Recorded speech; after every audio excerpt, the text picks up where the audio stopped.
20 से 22 हज़ार रुपये में एक ऐसा फ़ोन लेना चाहते हैं जिसका ना सिर्फ डिज़ाइन खूबसूरत हो बल्कि उसकी परफॉर्मेंस भी थोड़ी बहुत बेहतर हो, तो टेक्नो स्पार्क गो 2 एक अच्छा ऑप्शन हो सकता है। वैसे तो इस रेंज के अंदर जितने भी फ़ोन्स आते हैं वो नॉर्मल फ़ोन्स होते हैं, यानी कि उनसे आप सिर्फ कॉलिंग वगैरह या थोड़ा बहुत सोशल मीडिया ही यूज़ कर सकते हैं। ये गेमिंग फ़ोन्स नहीं होते, ना ही इनको बहुत ही अच्छे कैमरा फ़ोन्स कहा जा सकता है। एज़ यू नो, अगर पाकिस्तान में हम बात करें वीवो या ओप्पो की, तो वो फ़ोन्स इसी रेंज के अंदर आते हैं, 4 जीबी 64 जीबी वगैरह इस टाइप के होते हैं। तो लेकिन उनकी जो प्राइस रेंज है वो थोड़ी सी ऊपर चली जाती है, 26 से 27 हज़ार रुपये में चले जाते हैं। तो हम बात कर रहे हैं 20 से 22 हज़ार के बजट में। 20-22 हज़ार रुपये में ये एक अच्छा डिज़ाइन वाला फ़ोन भी है।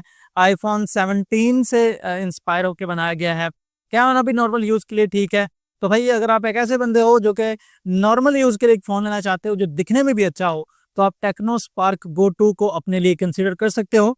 तकरीबन 22,500 रुपए का ये मार्केट से मिल रहा है। 24,000 रुपये इसका कंपनी ने प्राइस जो है वो अनाउंस किया था।